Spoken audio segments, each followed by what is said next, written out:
నేను పక్కన ఎవరున్నా కూడా లెక్క పెట్టకుండా గుద్దేసుకొని వెళ్ళిపోతూ ఉన్నానంటే దానికి one and only reason Sai Pallavi.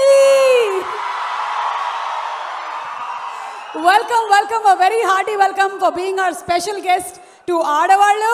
మీకు జోహార్లు పల్లవి, మీకు జోహార్లు, మీ డాన్స్కి జోహార్లు, మీ యాక్టింగ్కి జోహార్లు. అండ్ రేణు అక్కడే ఉన్నావు కదా, ఎవరు కిడ్నాప్ చేయలేదుగా? ఓకే, కనుక్కో, తొందరగా కనుక్కొని రా.